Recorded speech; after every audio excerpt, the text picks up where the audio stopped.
How are you guys doing? Josh here with Ohio Fish Rescue. Now we always show you all the monster fish, but you guys like the video of the tank spotlights. So today I'm going to hit on all of the small fish we have here at Ohio Fish Rescue.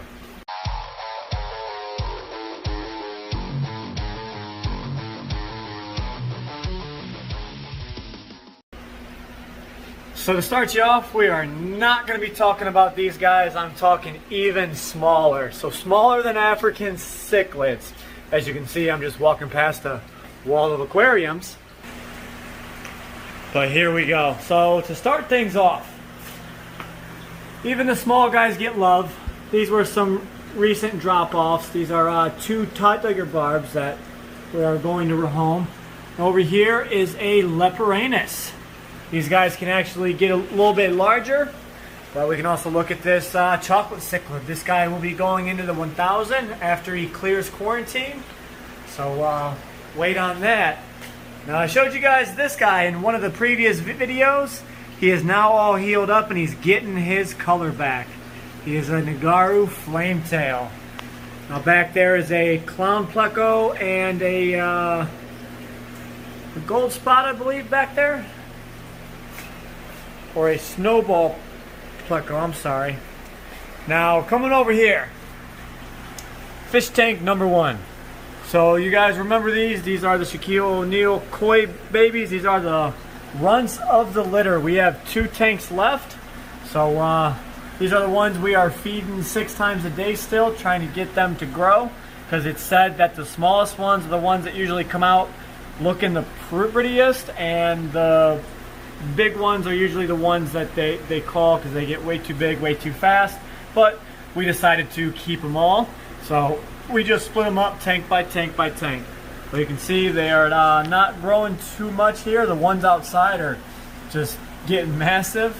You can even see that little guy right there. He's going to be a beautiful butterfly. And then where is he? There's one in here I really, really like. Look at that one. Oh, there we go. That one's going to be beautiful as well. So coming over here, this is just moss tank with Christmas moss. Down here we have more Christmas moss with the gold base flower horns. They're definitely some cute little guys. Look at her. And they're showing off for us.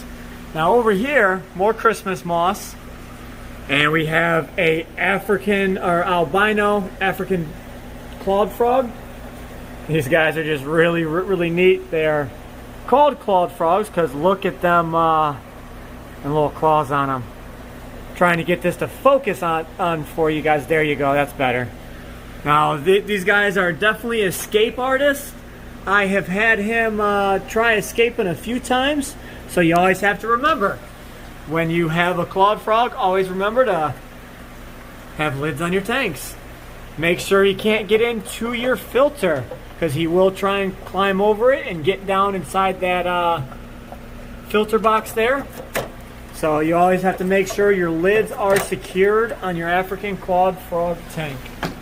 But he is an albino. He's probably 4 or 5 inches long. There you go. There goes my finger next to him, so you guys can see a little bit of a size comparison. But he's super neat to watch eat, so he's staying with us for now. Uh-oh, I'm knocking stuff over here. Well, let's go ahead, and I'm going to take you guys actually inside, and we're going to look at some of the smaller nano fish we have inside. Before I do, I just wanted to show you this guy. I posted a picture on Instagram earlier, and he ate again. He is a big, chubby little guy. He is growing so fast, but he's a platinum red tail. So I gotta let him digest a few days before I throw more food in here. But it's hard because he's just at the size to where he's getting too big for this tank, but yet he's still a little too small for that tank. So I have to watch that he doesn't overeat and he ends up puking. So now let's go ahead and take a walk inside. Alright, so this is only one of 2 tanks that are inside the house right now. This is a 150-gallon tank. It's 6 foot long, 18 inches from front to back, and just over 24 inches tall. But this is all a live planted community. You have things like the Mary Crypt down here. There's Nubius. There is water sprites even floating up here. We have some buried, some floating. Amazon swords. We have frog bite. There's a few in here I don't know. Those are actually water sprites there. So you can actually see they have two different variations of the plant. Whenever they are buried in gravel, they sort of look more like this, but when they are floating, they kind of look a little different, and they will actually pop up out of the top of the water for a little different variation to the plant. So two different ways to grow these guys, and they look like two completely different plants. So you can see there's plants even attaching themselves to the driftwood. We have these two little Groot statues in here, which I think are just adorable. Bought them off a Wish, and he's got Amazon swords growing out of his head, and he's just kind of staring at you with all his cuteness. But now that we've got some of the plants out of the way, you can see we've got one of the greatest stickers ever on the face of this tank. Alright, so this tank we keep around between sets 78 and 80 degrees. This is a self-sustaining tank, meaning the plants pull out enough of the nitrates that we don't really have to do water changes, but to keep the nutrients in the water, we still do periodic water changes on these and try and suck out some of the gunk that settles in the gravel. Even though we do have under gravel plates in here, you can see there's a tube there, and a tube on the left side, so that's pulling water through the gravel, keeping it cleaner, but it still builds up with a little bit of gunk on here. As you can see, some of this stuff is what I'm talking about. So every few often we have to drain this down, do some gravel cleaning, clean the inside of the glass. But one thing we try and do with our planted tanks is if we pull enough of the nutrients out of the water, then there is no room for algae to grow. But recently we had a spike in this tank happen to where some of our plants had fallen back because we didn't have enough fish in here that were actually producing waste to be able to keep up with the plant bioload. So some of the plants started to die back, so we had to put a few more fish in here. We had it perfect for so long, and then we decided to change this up a bit, and I'll get to the fish in just a minute. But this is something that happens. You can see that log right there is kind of coated in algae. But it's something that happens. Every time you add a fish or add a plant, it changes the equation just a little bit. I like to think of fish tanks as an equation.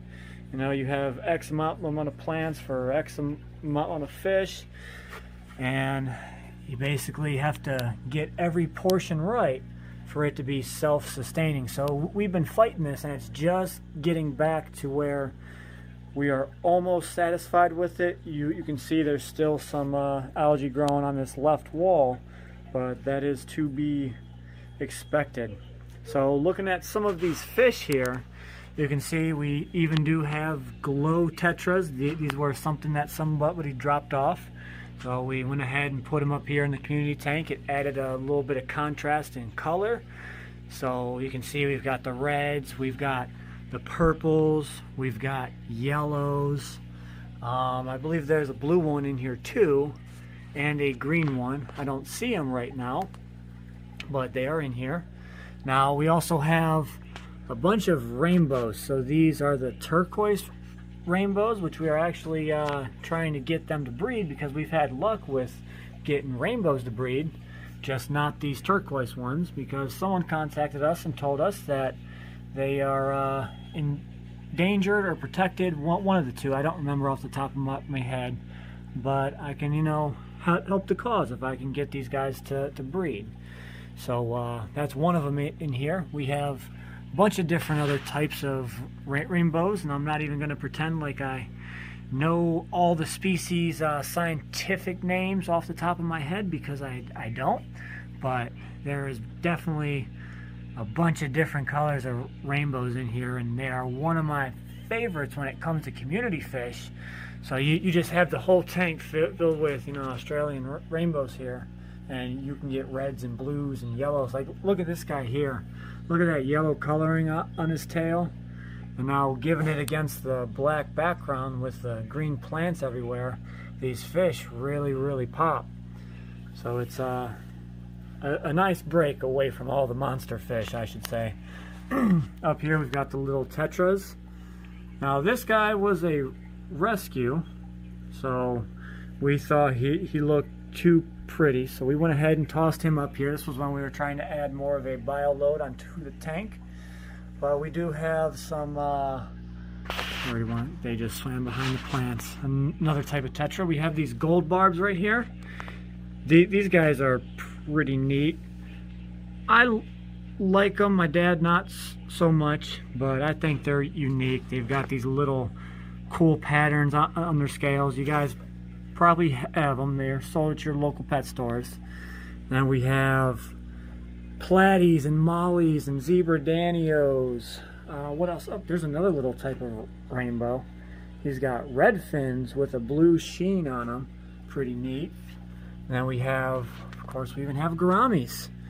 And then we have longfin tetras, and we have the platinum tetras.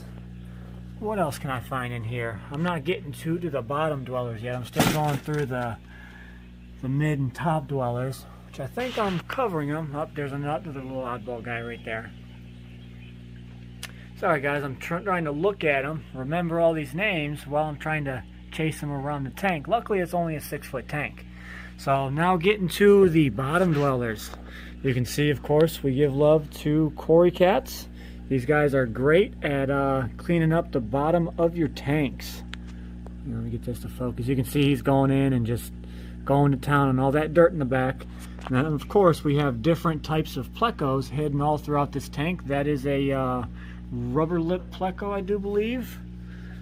Kind of hard to see him inside the tube. So I know which Plecos are in here. I just can't really see him to decipher exactly which one he is. There's some long fins in here. Let me see if I can find him. I have this really gorgeous long fin Pleco, and he's probably hidden in a cave. So you can see we have 1, 2, 3, 4, 5, 6 different caves that the Plecos can hide in, as well as driftwood and plants, and they are really, really good at hiding. We also have hoplo cats in here, and there is a bumblebee cat, which I don't see right now. So I'm trying to find him for you guys, but I am not having luck right now. Oh, there goes a different type of Cory cat. So there are a few species of Corys in here. I'd say probably 5 different species. But, you know, it's kind of hard to see them, so that's why we wanted to go with more of like the albino Corys. They're easier to spot out when someone's looking at the tank. Now we've got... You're in here talking to yourself again? Yes, I'm talking to my fish, alright.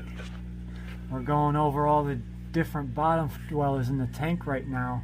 Now, I know there's more, but they are hidden right now. I'm trying to show him show them the whiptail cats and hoplo cats and the bumblebees, and I know he's usually hidden in the driftwood, but we might not have luck today. There's lots of places to hide in here. But you guys have seen it. This is a tank that we've been going through different iterations throughout the years. Certain plants work and just do awesome for us, and other times, you know, plants that people get and they have a hard time growing, they just happen to explode here. So we took a bunch of these Mary Crips out to the angelfish and discus tank, what it is now. So when we do a video on that, highlighting that tank, I can show you all the plants that we've propagated from this one tank. And now that 180 back there is just crawling with plants. We are now expanding the 90 gallon out there, and potentially more as these guys grow and explode. We just divide them up and we start the next tank. With all this water passing through, it's easy to start these plants growing, and they just explode because they've got unlimited resources of nutrients to feed off of. Alright, so I hope you enjoyed the rundown on the nano fish, as I like to call it, even though some of these probably aren't considered nano fish, but these are the smallest fish that we personally own. And I hope you guys like the highlight. I will catch you guys on the next one, and we will be doing more of these tank highlights. So if you didn't see the tank that you were hoping to, stay tuned and it'll be on one of the next episodes. And as always, stay fishy, my friends.